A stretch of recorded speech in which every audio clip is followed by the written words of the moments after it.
Hi, and welcome to the X22 Report Spotlight. Today we have a new guest, Charles.Savoie. Charles is a writer and a researcher. Charles exposes the century-long scheme to control suppressed silver by the secret society called the Pilgrims. Charles' Silver Squelcher series of articles stretches more than 3,000 pages in length and reveals incredible detail about the silver suppression. You can find all of his work at silverstealers.net, and I am very happy to have Charles on the X22 Report Spotlight. Charles, welcome to the Spotlight. Yes, Dave, I'm happy to be here. Hey, thank you for being here. And I wanted to start off with you explaining to the people what the Pilgrim Society is. Give us a little summary of, how you came to find this, who these individuals are, and why are they controlling the silver market? Oh, man. We'll start with the book.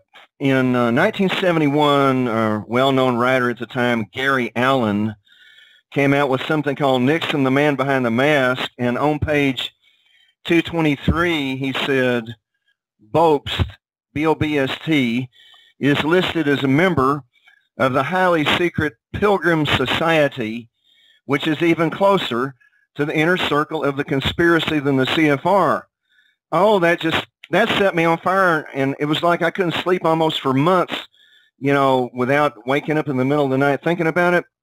Well, I set out on a quest to find out about this group, and it occurred to me that one of the first places I could try to find information was old Who's Who in America volumes. So, I started out reading these multi-thousands of page volumes, and I'd scan, and I'd see that this guy here is listed, and this one over here. But as the years passed, I came to realize that very few of these people mention that in a Who's Who listing, and a lot of them are not in the Who's Who. But over the years, there have been, I wasn't the second one to find out about it after Gary Allen. The first guy to write about it in terms of an outsider was Charles Coleman, C-O-L-L-M-A-N, War Plotters of Wall Street, 1915. And I'll give you a quick capsule. Take about a minute, pages 91 to 97, he said, Who are these pilgrims? I have made a study of them. Their organization is one of immense power, and they hold our country in the hollow of their hands. They control the banks, they control the press, and can sway public sentiment by means of their corrupt news services from one end of the country to the other. They are determined to force this country into war. A powerful and unscrupulous aristocratic plutocracy has seized upon the strength and resources of our nation. Great English bankers have been plotting for years to seize the reins of government. So far, these men have succeeded. The Society of Pilgrims is operating to promote war between this country and the Central Powers of Europe. We have become subject of a pro-British group of plutocrats who sneer at the wishes of the public and force it to their will. Enough has been shown here to demonstrate the great peril to our country of this sinister organization, the Pilgrims of the United States. I address my fellow countrymen to caution them and warn them of the dreadful consequences that will ensue if this English banking group of Wall Street is permitted to continue in power.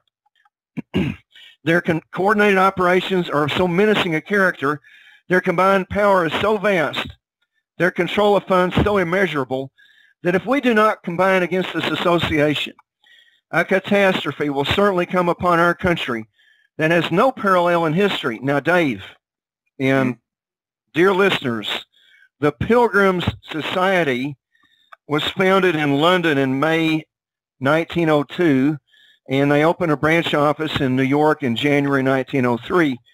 The organization has a number of purposes. One of those is to bridge the gap caused by the American Revolutionary War. By having a central bank over here, actually they've had several central banks. The Fed is not the first one, it's the third. We have the First USA Bank, 1791 to 1811. We wouldn't renew the charter in 1811, so we got the War of 1812 as a result. Then we had the Second USA Bank, and on and on. But descendants of these people have lineage in this organization today. The Gallatins, the Biddles, the Drexels, and all these old dynasties, the Girards. Stephen Girard was the main domestic power in the first central bank, the first bank of the U.S. He was the wealthiest American at the time and a British sympathizer. Well, fast forward to the mid-'70s, Treasury Secretary William Simon, Pilgrim Society member who bombed gold down from $200 to $105, he married a member of this Girard family. Then he got on the COMEX Board of Governors and helped kill the Hunt Arab silver play in January 1980. But let me just say a couple more things, and we'll get back to you. The Pilgrim Society represents dynastic British Empire wealth tracing back centuries. It represents the Chinese opium trade. It represents the ocean shipping cartels. It represents the African diamond mines, the gold and platinum mines, the whole British Empire, Australia, Canada, and it brought the North American robber barons into the group.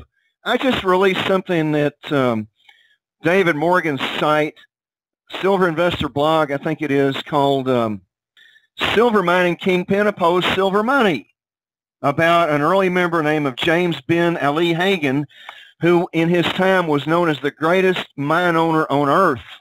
In 5 out of 5 occasions that he butted head with the Rothschilds, he tap danced all over them all 5 times. He benefited from the crime of 1873, which was to destroy silver money. But these people, I mean, in the English branch, they trace to William the Conqueror. I don't mean the offshoot lines. I mean the central lines, like to the Kleinworts over in England, who enabled Goldman Sachs to gain entry into the international market over a century ago. And they trace to all kinds of English dynasties, the Grosvenors, who were in on the founding of the Bank of England, the Chinese opium trade. One of the inner circle members over in London recently passed away.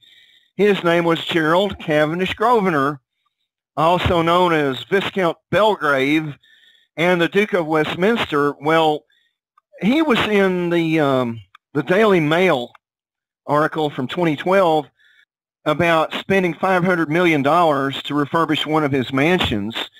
He owned a half ownership in the Wells Fargo Tower in Los Angeles, major real estate developments in 70 cities around the world, and his forebears were involved in buying Tokyo, Japan real estate just after World War II, made 70,000% gains. And these people, I mean, he's survived by the 7th Duke, right? So people rave about the Trump organization, how big it is. It's a pygmy compared to the Grosvenor Group. Charles, let me ask you this question. Is the Pilgrim Society, are they intertwined with the central bank, or are they are they the central bank? Well, people should realize that whether it's the central bank or it's Morgan Chase, Goldman Sachs, IMF, or anything, those things are all instrumentalities, and they're all controlled by private individuals. And so the central banks don't control any of these by invitation only membership organizations. We could toss out another one, the Bohemian Club in San Francisco, founded in 1887. Skull and Bones, founded in 1832.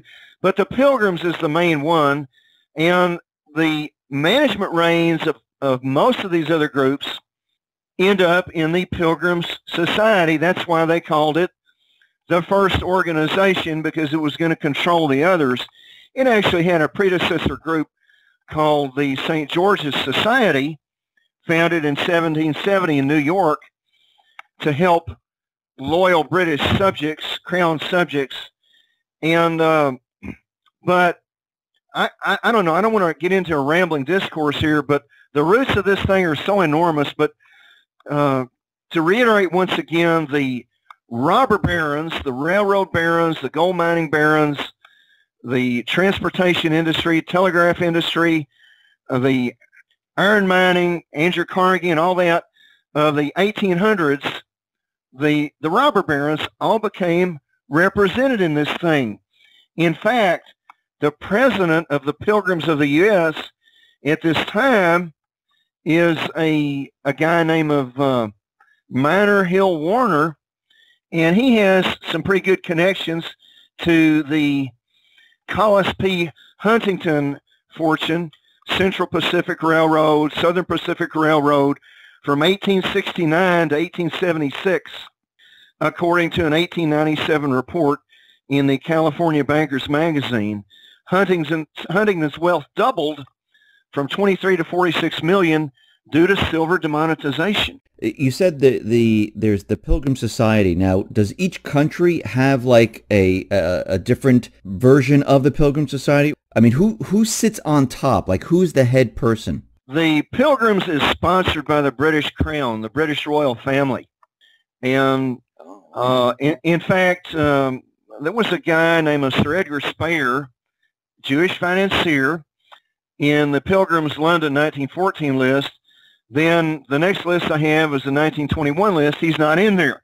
It wasn't because he passed away. It's because the King of England removed him from the organization. So the Speyers are a satellite dynasty around the Rothschilds. But I believe for a long time, like most people, that the world money power is the Rothschilds and the Rockefellers. But as I've looked at this more and more, I'm seeing it's the British royal family that's controlling this thing. And David Rockefeller put out his memoirs, a few years after the turn of the century. And he lists the Bilderberg, he lists the Trilateral, Council on Foreign Relations. He didn't say anything about the Pilgrims, but we found his name in a 1949 roster with his daddy, John D. Rockefeller Jr. So he didn't list out in any Who's Who volume, in any point of his life. He didn't list it in his memoirs. Why? Why didn't he list it? This is the only globalist group in the world today still refusing to post rosters to public view. Now, I came out in January of 2011 with Silver Steelers, and the following June, I was surprised to see they came out with pilgrimsociety.org.